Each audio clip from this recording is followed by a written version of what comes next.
Au Baruch Shemo Boker Tov. On sent l'Aïtlavou de Yom Kippour, hein? On sent Sukkot, Bet HaShoeva, Simchat Torah. Baruch Hashem, Yiratzon, qu'on ait le mérite de faire beaucoup de Nachat Ruach à Kadosh Baruch Hu. En attendant, on est aujourd'hui le jeudi 21 du mois de septembre et on est déjà le Vav du mois de Tishri. Bracha, Revacha, V'atzlacha, Bechol Ma'aseh Yadenu, Be'ezrat Hashem Yitbarach, pour cette journée du 21 décembre.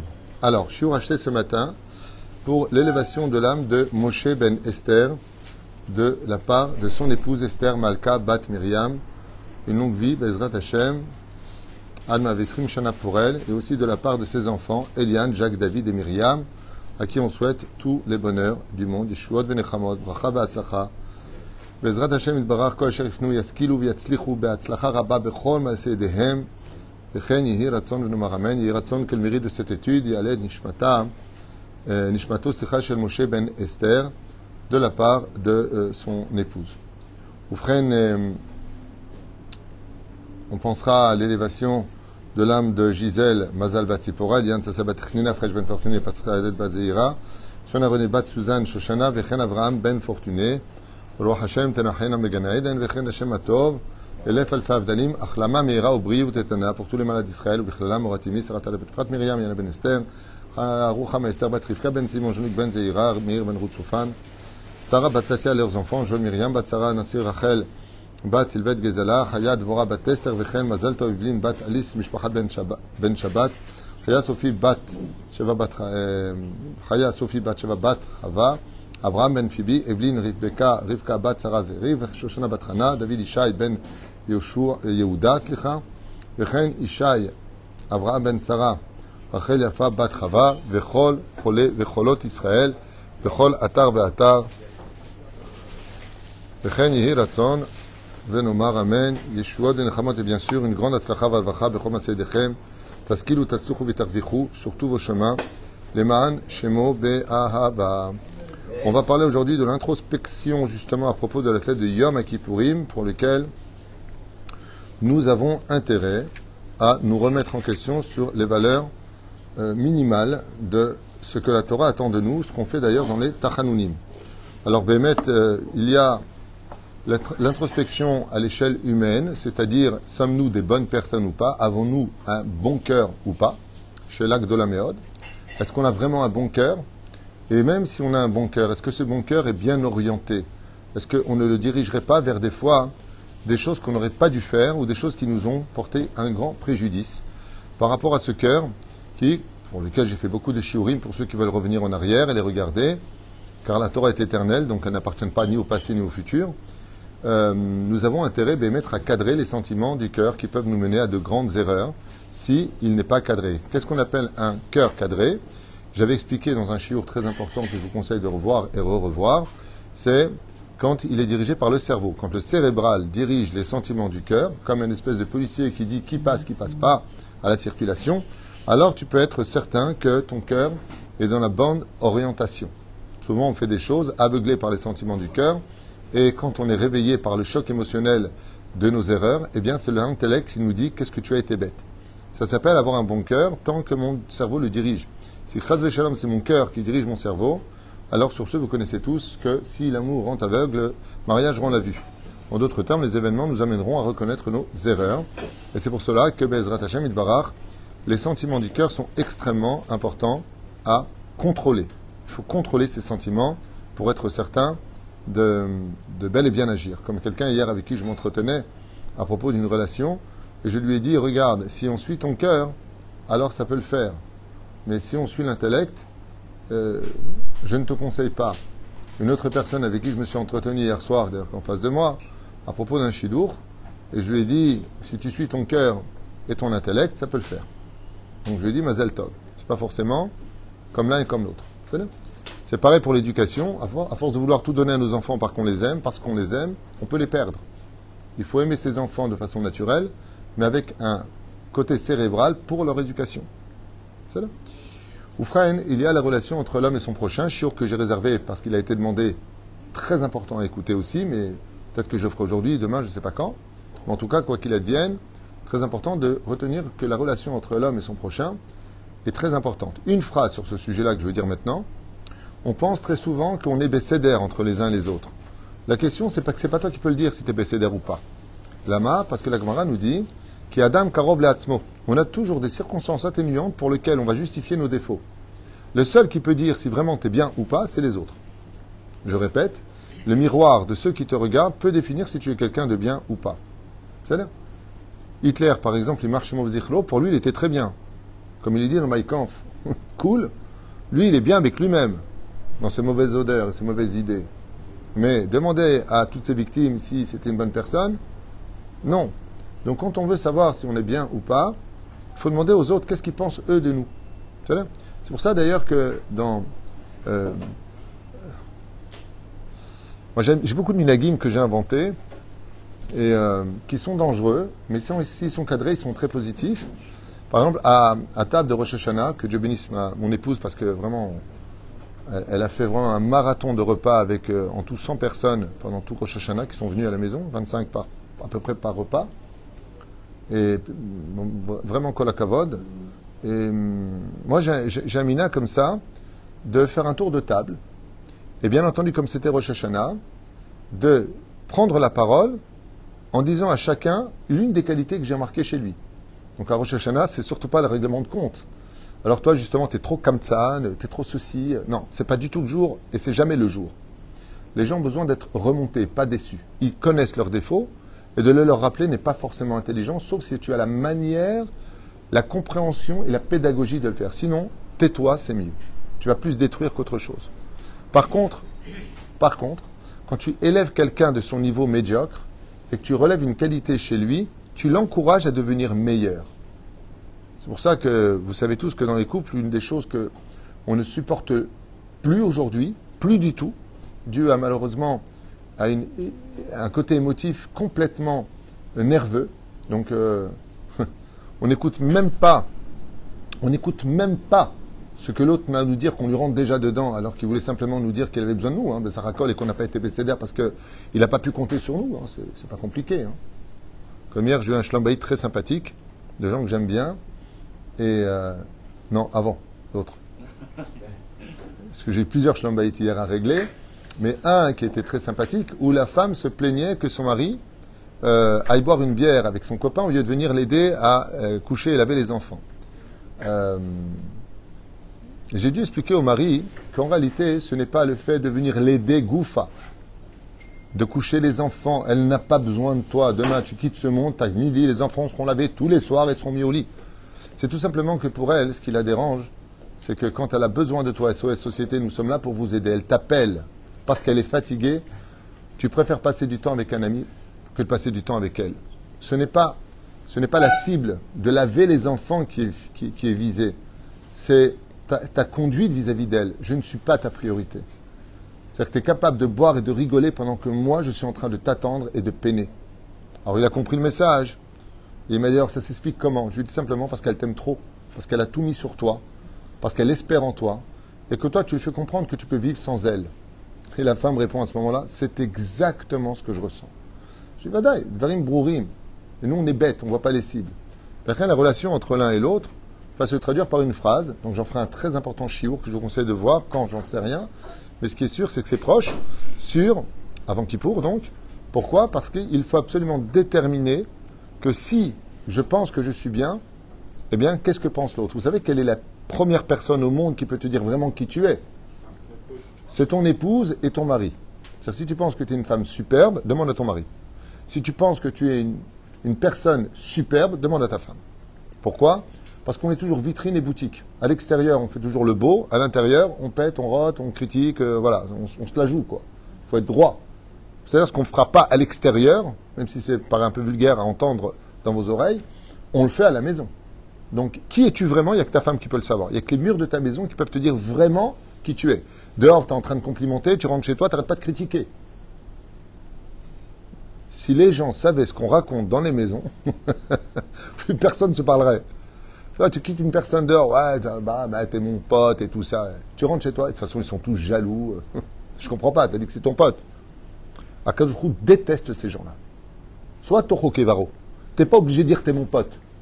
Dis normalement. Si tu penses du mal de lui, sois normal. Ne commence pas à faire de la lèche pour le critiquer derrière. C'est ce qu'il y a de pire au monde. Et il y a la relation entre toi et Dieu. Et c'est le cours d'aujourd'hui sur lequel je vais essayer de l'Itmaket Betsura Achi Meira, sur lequel Bezrat Hashem Itbarach Kedai de reconnaître un petit peu comment on est. Alors ce serait très long de le faire, on va prendre quelques exemples. Hachamnu, Achalnu Machalot Asurot. Est-ce que Béhémet on mange vraiment kasher? Est-ce qu'on vérifie par exemple, récemment quelqu'un m'a raconté qu'il partit manger des, tu sais, des fostocs, des, comment on appelle ça là, les... Aidez-moi dans les noms, là, j'y arrive pas. Des pistaches, des machins, des trucs. Ouais, un apéritif. Hein? Des fruisettes? Des fruits secs. Des fruits... Non, non, pas du tout. Bon, toutes sortes de... Vous avez compris, hein, vous n'êtes pas lourd, vous avez compris? Il y avait des glibettes, il y avait des pipettes, plein de choses. Et il me dit comme ça, qu'en plein action, alors qu'il était en train de manger pratiquement à finir le plat, il s'est rendu compte qu'il y avait des petites bêtes à l'intérieur. Je lui ai dit, mais quoi, quand tu prends une pistache, tu ne regardes pas avant? Quand tu prends une noix, tu ne regardes pas avant? Quand tu prends une date, tu ne l'ouvres pas, tu ne regardes pas avant? Non. Il m'a dit, non, franchement, non, je l'avale direct, j'enlève le noyau. Achal ou ma'achalot asurot. Est-ce que Béhémet, on mange vraiment comme il le faut? C'est ce qu'on dit dans les tachanulim des slichot. Hacham, nous. Achal ou ma'achalot asurot. Nous avons mangé. Est-ce que Béhémet, on a mangé comme il le fallait? Est-ce qu'on boit du lait chamour? Vous savez qu'Alpi Alachin Sfarad n'a pas le droit de consommer du lait qui n'est pas chamour. C'est pas facultatif. Tu peux pas te permettre en France d'aller acheter du lait chez ED parce que c'est moins cher. Il y a des cas où Béhémet on peut. On se base selon le Igrot Moshe de Rabbi Moshe Feinstein, dans des cas de force majeure où je suis dans les Alpes et j'ai pas. Alors dans ce cas-là, on pourrait éventuellement... Moi, une fois, ça m'est arrivé, mais je suis parti directement à la ferme de fabrication de lait. J'étais dans les Alpes, je voulais prendre du lait. Je suis parti là-bas. Et donc, elle a trait devant moi. Donc, j'ai été le mashgiach en fin de compte de. C'était du lait de chèvre, d'ailleurs. Ben, qu'est-ce que je vous dis? Il y avait que ça. C'est là. Oufren, achalnu ma'achalot asurot. Qu'est-ce que ça veut dire? Prenons un exemple concret sur lequel on tombe tous dans le piège. Prenons le cas du feu. Quand vous allez dans un restaurant, un sfarad a le droit de consommer à la condition où c'est un juif qui a allumé le feu et c'est un juif qui a cuisiné sur le feu. Tandis que les Ashkenazim, eux, ils sont basés sur le fait que Maspik, qu'il allume le feu, et après, si un non-juif cuisine derrière, il n'y a pas de problème. Pour les Sfaradim, yesh lakpidazé. C'est une halakha. On ne peut pas s'en tenir à allumer le feu, et après le non-juif qui va être derrière. On va dire, mais attends, je ne comprends pas pourquoi elle était Ouda alors. Parce que tout simplement, c'est la déesse Ashkenazim, et toi t'es Sfarad. Donc tu dois faire attention à cela. Ce qui fait que quand je vais par exemple au restaurant, je demande dans les cuisines qui fait à manger. D'ailleurs, je fais souvent connaissance avec le cuisinier qui est juif. Il me dit non, c'est moi qui mets sur le feu. Ils savent. Eux, ils savent. Parce que, pas tous, ceci étant. Mais ils savent. C'est très important de vérifier. Et nous, on pense qu'on est Bécéder. Est-ce que Béhémet est Bécéder? Est-ce que Béhémet, c'est comme ça que les choses se font? Par exemple, tu vas manger je me rappelle le Rav David Lévy, qui est à Paris. Une fois, il est venu chez Ligel, à l'époque où j'étais avec ma mère, que Dieu la bénisse, il me donne une bonne santé. Et donc, on vendait aussi le shawarma. On mangeait très très fort à l'époque. Et il y avait Ali, il y avait Youssouf, il y avait Mohamed qui était avec nous. Bon, on avait une équipe comme ça de personnes qui travaillaient avec nous, avec qui vraiment on travaillait en très belle harmonie. Et quand il est venu, moi j'étais à la caisse de l'autre côté, j'avais du monde, et il lui demandait un shawarma. Shawarma kachar la madrine, un bezebaya. Et au moment où on vient pour couper, non, non, non. Je préfère que, si ça ne vous dérange pas, je sais, j'arrive. Donc je suis passé de l'autre côté, j'ai coupé moi-même, j'ai mis. Et Ali, avec qui je travaillais, il me dit, qu'est-ce que j'ai fait moi aujourd'hui? Pourquoi il ne veut pas que je le serve? Je lui dis, non, c'est pas une question de servir ou pas servir, c'est que dans la halakha Sfaradim, il faut que ce soit moi qui lui coupe. Il me dit, ah, mais les Ashkenazim, ils n'ont pas de problème, Ali. Je lui dis, non, après, les Arabes qui travaillent avec nous, vraiment, on a travaillé pendant main dans la main. Vraiment, il n'y a rien à dire. On leur donnait la caisse, vraiment, on n'a pas eu de problème avec eux. Et il faut être droit dans la vie. Masha'aya, aya. Je ne veux pas trafiquer. Pas tout le monde est. Il y a toujours du bien et du mal partout, mais vraiment, on a travaillé super bien. Et ils connaissaient les lois. C'est impressionnant. Je me rappelle une fois, il a fermé. Non, les fêtes, elles rentrent. Il ferme la veille de Pessah. Tout le monde achetait. Non, il faut au moins 2 heures. Vous devez allumer les bougies. Le mec, il est au courant de tout. C'est extraordinaire. Qu'est-ce qu'il y a? Bah, si c'est froid, il n'y a plus de bichou. Donc, est-ce qu'il a le droit de te servir du plat, tu veux dire? Oui. Oui, il n'y a pas de problème. Oui, mais il cuit pendant qu'il coupe. C'est là. C'est petit. Voilà. Pourquoi je fais ça exprès? Je vous donne des exemples qui, tu vois, tu fais waouh, waouh, waouh. Achalnu ma'acholot asurot. Béhémet, est-ce qu'on a fait attention? Est-ce qu'on vérifie ce qu'on fait? Achalnu ma'acholot asurot. On vérifie, d'abord, on parle souvent du lachon hara, mais aussi, on vérifie ce qui rentre dans ta bouche. On ne se rend pas compte. Est-ce que la viande qu'on a mangée, vraiment, elle est chalak bet Yosef? Est-ce qu'on vérifie les choses? Vous savez, je vais vous dire quelque chose de très simple.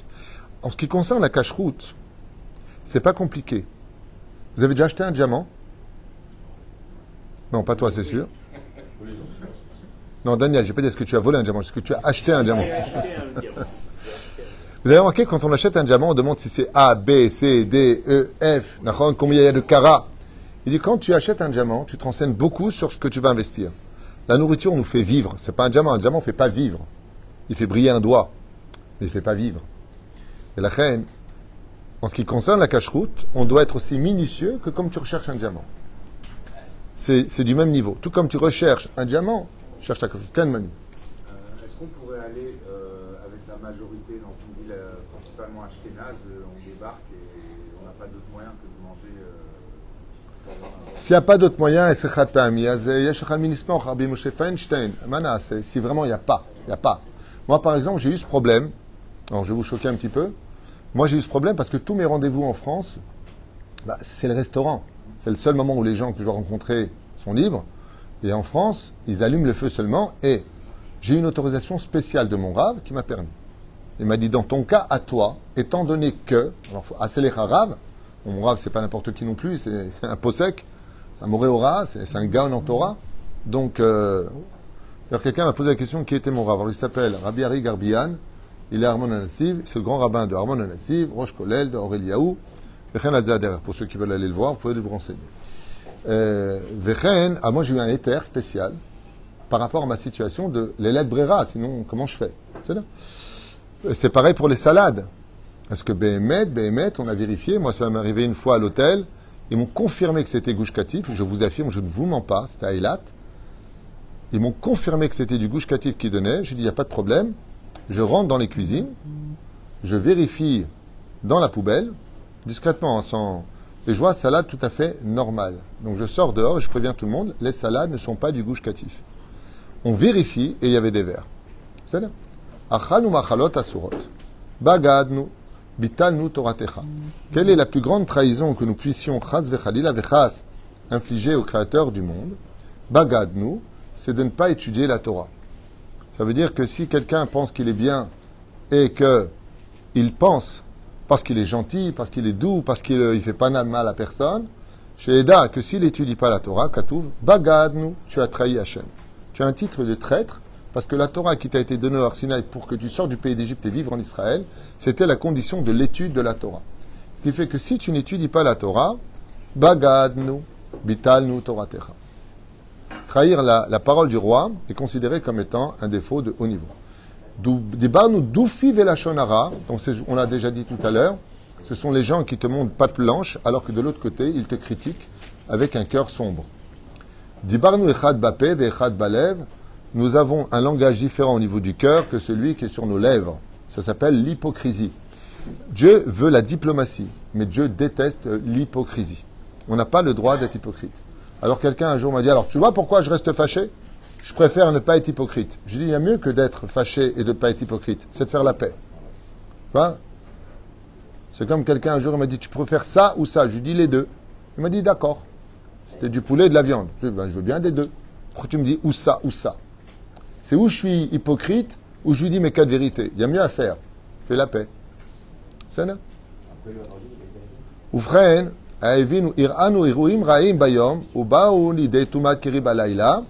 Nous avons eu des mauvaises pensées la journée, ce qui a provoqué Baal Keri, c'est-à-dire que de la semence s'échappe de nous, de façon inattendue, le matin on se lève. Pourquoi? Nous avons eu des pensées impures la journée, nous regardons ce que nous ne devons pas regarder, donc c'est archivé, et le matin on se lève avec une pollution nocturne. Nous nous sommes mis dans une situation de faire passer un péché chez l'autre. Prenons un exemple des plus dramatiques. Quand il y a en général des disputes, qu'est-ce que Dieu attend de celui qui est au courant de la dispute? Qu'est-ce qu'il attend de lui? Exactement. Il n'y a qu'un abruti qui comprendra jamais ça. Quand il y a une dispute, qu'est-ce que Dieu il attend du mari, de la femme, des cousins, des cousines, de la communauté, de tous ceux qui sont au courant? Qu'est-ce que Dieu attend de lui? Réinstaure le shalom, j'aime pas le feu, il dit Hachem. Sinon c'est moi qui vais vous mettre le feu. Quand ça ne va pas, ne rajoute pas. Et nous, on a ce Yetzerara extraordinaire où si ta femme ou ton mari vient de se plaindre de quelqu'un, ah ouais, non mais de toute façon lui, et tu rajoutes. Et tu rajoutes. Et à que je te dis, Ahmar, toi tu vas te réincarner en Hamor. Lama. Parce que moi je comptais sur toi pour atténuer les choses. Et nous, rien qu'on augmente les choses. C'est-à-dire, il y a un tout petit feu qui prend, et on va jeter des tonnes d'essence pour jouer les euros est arrivé. Style, moi je protège ma femme, moi je protège mon mari, moi je protège. Il n'y a rien d'héros là-dedans. Tu viens de faire une grosse gourde, andouille. Andouille. Il y a marqué d'Aaron, Oev Shalom, Verodev Shalom. Et qu'est-ce qu'il faisait Bilam? Mais Sarser, Vorev les Sarser. Il faisait des problèmes et rajoutait des problèmes sur les problèmes. C'est-à-dire, des fois, quelqu'un vient te faire une réflexion et tu lui rappelles une faute. Est-ce que tu as le droit de faire ça? Pourquoi toi, avant, tu n'étais pas avec un non-juif? Pourquoi toi, avant, tu mangeais kasher? Tu sais ce que tu viens de faire. Tu viens de réveiller une faute que tu vas payer toi pour lui. Vous savez ça, vous n'êtes pas au courant des lois du Lachon Hara. Quand tu rappelles une faute à quelqu'un, cette faute se lève de la tombe et c'est celui qui l'a rappelé, pas celui qui l'a fait, qui va la payer. Le temps passe et après on a des malheurs. Et on dit, mais je comprends pas, qu'est-ce qu'il veut Dieu chez moi? Qu'est-ce que j'ai fait? Ferme ta grande bouche. Comme dirait mon père. Ferme ta bouche. Non, ça veut rien dire, c'est pas grave. J'ai pas dit le mot en arabe comme il fallait. Bou. Non, c'est bouk. Tistom et tapé chez le kha. Toute la journée, tu parles, tu critiques, t'as une grande bouche, on dirait un lion alors que tu ne ressembles même pas à un petit chaton. Résultat des courses, tu as des malheurs qui tombent sur la tête, après tu dis, mais pourquoi j'ai des malheurs? Apprends à fermer ta bouche et tu verras que tu en auras moins. C'est pour ça que tous les médicaments passent en général par quoi? Par la bouche. Pour te faire comprendre que quand tu prends des médicaments, c'est à cause de ta sale bouche. Ferme ta bouche. Arrête de critiquer. Sois humble. T'es rien, babouche. T'es rien. T'es quoi? T'es rien. Tu fais à peine 10 pètes. Je suis fatigué. Tu travailles un peu trop. Je vais dormir. Tu prends trop d'air. Rien que tu pètes. Babouche, t'es rien. Arrête de croire que t'es Dieu. Dai. T'es red ksat. T'es un ave. Prends exemple sur Dieu. Il est Dieu et c'est lui qui nous sert. Il est Dieu et c'est lui qui nous pardonne. Il est Dieu. Il pourrait nous écraser. Un tout petit tremblement de terre. Regardez ce que ça a fait. Shem Yerachem Aleinu. Hachem Orish ou Ma'achir. Vous savez combien de personnes riches sont tombées cette année? Vous savez combien de personnes pauvres qui n'ont rien eu ont acheté de maisons en une seule année? Dieu peut tout. Il peut te relever, il peut te faire descendre, il peut te donner la santé, il peut te donner... Ouais, quelqu'un qui m'a appelé Lo Alin Velo Alechem, Hachem Shmo Verachem. La vie est une école. Personne, tout allait bien dans sa vie. Tout. Il a eu un peu mal au ventre, il est parti à l'hôpital, il a fait des petits côtes. Tout s'est arrêté pour lui dans la vie. Zéo, Nigmar. Passe sa vie à l'hôpital maintenant, des dialyses et des machins et des bidules. Toute sa vie s'est retournée. Toute sa vie est tombée à l'eau. Une autre personne. Il a un seul fils. Un seul. C'est sa vie. Comme il a dit, mon fils, pour moi, c'est le Arsinaï. Zach, il est tombé sur une non-juive qui l'a emmené au plus profond de l'assimilation. Il m'a dit, t'es rémasé. Il a de l'argent, il a tout ce qu'il faut. Sa vie s'est arrêtée ce jour-là. Il a eu un infarctus entre-temps. Vous savez que l'anxiété mène à beaucoup de maladies, mais pas maintenant, dans le temps. Des fois, on dit ça va bien, mais on a du stress. Les conséquences du stress, c'est une préparation jusqu'à la maladie du cancer, il faut le savoir. Les gens, renseignez-vous. Moi, je suis un autodidacte, je ne suis pas médecin, mais j'étudie beaucoup, de côté. Sachez que quand la Torah nous dit Mizvat Gol Yod Besimcha, c'est la plus grande garantie de la guérison. Mais d'avoir du stress. Le stress est une preuve que tu manques d'émouna. Retire toujours le stress de ta vie. N'aie pas de stress. Parce que tu fabriques des maladies au niveau du temps. Pas maintenant. Au niveau du temps. Tu sais, quand tu tires une balle, c'est pas dès qu'elle sort du canon qu'elle touche l'autre. Elle fait une distance. La distance du stress, c'est un coup de canon qui t'arrivera en plein visage tôt ou tard. Assourd d'être stressé dans ce monde. pour ça que si on étudiait la Torah et qu'on était plus humble, on serait beaucoup moins stressé. Quelqu'un de très humble n'est jamais stressé, sachez-le. Les gens très très très humbles, ils n'ont pas de stress. Tu sais pourquoi? Parce que comme pour eux, ils ne méritent rien, tout ce qu'ils ont, c'est déjà bien. Mais les gens qui estiment que, mais tu te rends compte, ce qui m'est arrivé, moi, t'existes trop, donc t'es facile. Même un aveugle qui tire avec un revolver, il va te toucher tellement t'es large. Tu es un ave. Plus tu es un ave. C'est-à-dire, tu es un ave. À quoi c'est-à-dire? Avdechem, moi qui vous parle, vous savez combien de fois j'entends qu'on me critique derrière mon dos? Combien de critiques et de critiques et de critiques. Vous m'avez déjà vu venir me plaindre une fois? Vous m'avez déjà vu mal? Vous croyez que j'ai pas de soucis? Ah, Kol Beseder, je tabarre chez Molad. Combien encore de problèmes ont fait le Hashmal là, pour le Binyan? Allez, viens, on commence. Il manque encore un truc. Lequel? Comment on appelle ça là? Tu sais, le truc d'électricité de l'État là? Ça s'appelle un panneau électrique, je sais pas. Tu sais, le truc. Oui? Le gros boîtier électrique que normalement met la Yeria. La borne électrique. Ok? Qu'est-ce qu'ils m'ont fait hier? Ils m'ont envoyé une facture 250 000 shekels à payer hors taxe de la Chevrat Hashmal que moi je dois faire. Selon la loi, c'est à la Iria de payer. Donc j'ai apporté ça à la Iria. Tout ce qu'ils ont pu faire pour me mettre des bâtons dans les roues, pour ce binyan, pour me bloquer encore le dernier truc qui manque, au moment de recommencer à creuser. Ils m'ont envoyé cette facture 250, alors que c'est pas à moi d'à payer. Qu'est-ce qu'ils m'ont répondu? Je fais une parenthèse comme ça, sympathique. Payez-le et quand on vous remboursera plus tard. Donc j'ai dû prendre hier un avocat, j'ai dû appeler Aviam Salem, heureusement qu'il est là. Todalel, heureusement que Dieu le bénisse Aviam Salem, heureusement qu'il est là. Il m'a dit, attends pour l'instant, ne fais rien, j'essaie de voir ce qu'on peut faire. Voilà, là j'en parle parce qu'on en parle. Est-ce que c'est puis hier, je vous ai dit quelque chose? Non, là, je ne suis pas stressé, mais est Hachem. Dieu ce qu'il fait, il y aura. Et si on doit le faire, eh ben on va payer. Akadosh, il a tout, il a déjà tout prévu. Comment? Qui va venir payer? Qui va faire le binyan? Qui va avoir le srout de participer? Qui? À kol met Hachem. Mais si tu penses que c'est toi qui fais les choses, alors tu t'énerves. Alors tu t'énerves. C'est pour ça, Yiratson, Milifne Boro Olam, qu'Aviam Salem et le mérite d'être le Rosh Haïr de cette ville. Amen. Le maître Kama Wosek. Combien il fait pour nous? Combien il fait? Bémet. Et la reine Katouf Po. On continue. On a suivi nos cœurs et nos yeux. Vous vous rendez compte que de suivre son cœur et ses yeux, c'est considéré comme un péché.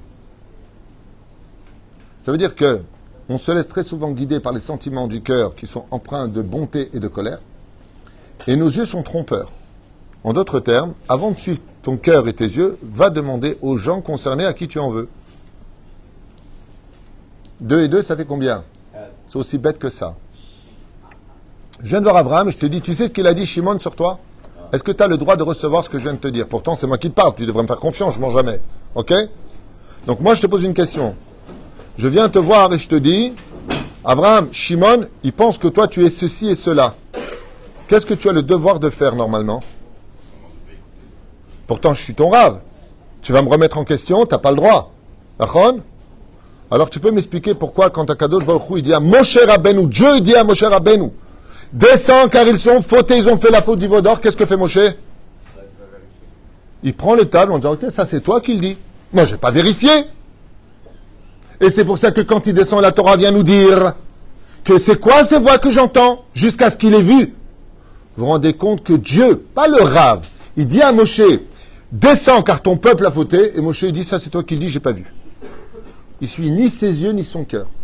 Et nous, n'importe qui vient te dire ce que l'autre a dit de n'importe quoi, en disant j'ai des preuves parce que c'est marqué, va vérifier.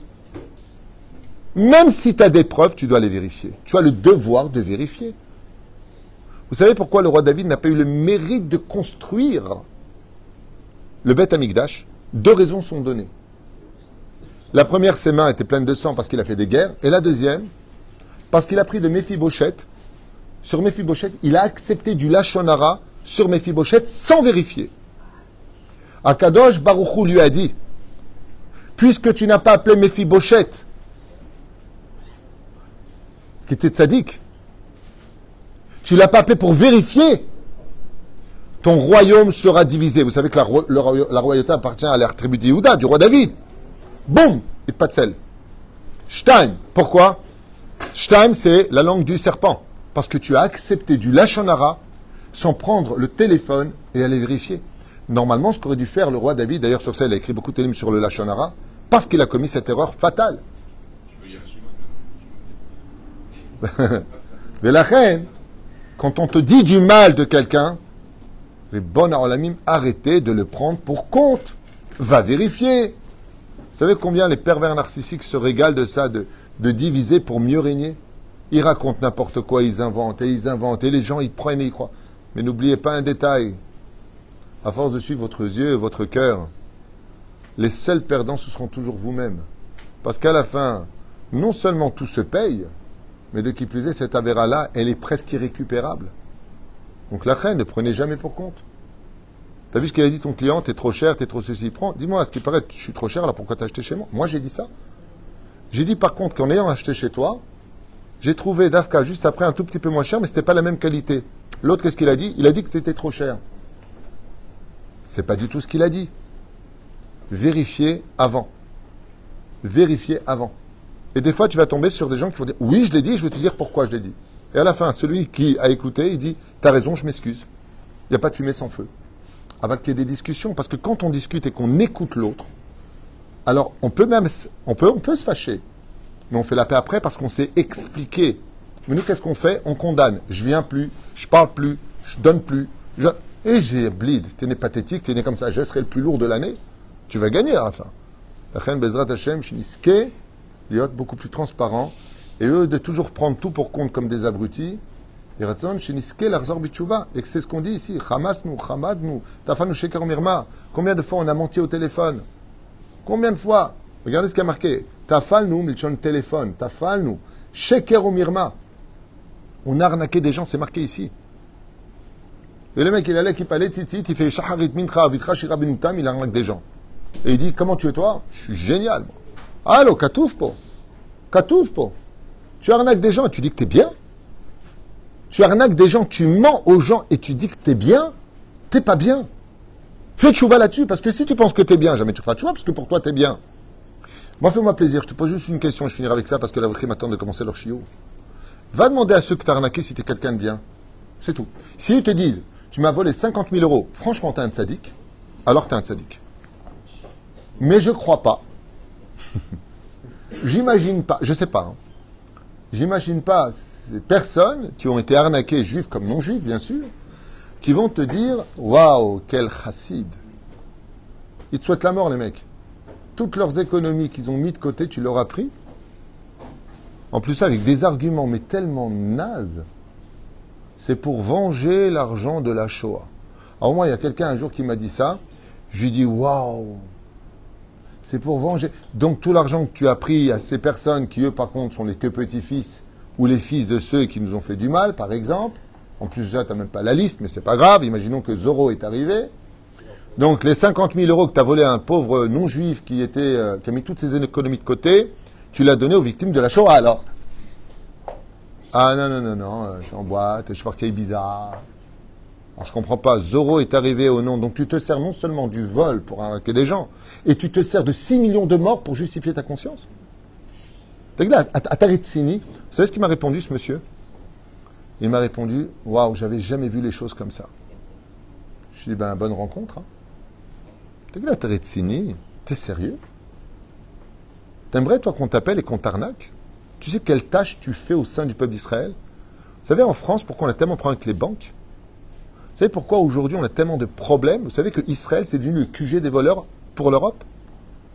Quelle tâche vous nous avez fait? Avant, vous pouvez virer de l'argent sans problème avant que vous fassiez tout ce balagan. Vous avez pourri la vie de tous les francophones, des Belges, des Suisses, de tout ce qui est francophonie. Pour votre égoïsme, vous nous avez pourri la vie. Pourquoi vous faites ça? Au château des Rentiers, là-bas, ils ont une collection de chapeaux de kippot. Pourquoi? Dès que tu entends le mot, vous êtes d'Israël, parce qu'ils n'arrivent pas à dire le S, ils disent Israël, je pense qu'il y a un Zayn, Z, je ne sais pas pourquoi. Chers amis, non juifs, on ne dit pas Israël, Israël, et confiance. Donc en Israël, je voudrais juste comme ça vous rappeler que c'est peut-être 0,001% de la population francophone. Il y a 120 000 Français à peu près en Israël. Si on compte le nombre de personnes qui font ce Chilul Hashem, cette profanation du nom divin au nom des Juifs d'Israël, c'est même pas 0,01%. Donc ne nous mettez pas tous dans le même sac. Et malheureusement, et j'espère de tout mon cœur, Zrat Hashem, que toutes ces personnes arrêteront ce Chilul Hashem le plus vite possible, parce qu'ils rendront des comptes non seulement sur le vol, mais surtout les dégâts que nous, même en tant que Hamouta, quand on veut faire passer de l'argent honnête d'Israël, de France à Israël, eh bien, il nous faut beaucoup de problèmes. Dès qu'ils voient le mot Israël, ils ne veulent pas les banques. Vous vous rendez compte? On est rouge. On est sur Israël. Ah, pas du tout. On n'a pas envie de prendre. Maintenant, tu es honnête. Tu gagnes ton argent, tu amènes les factures, tu prends un avocat montrant que tout est vrai.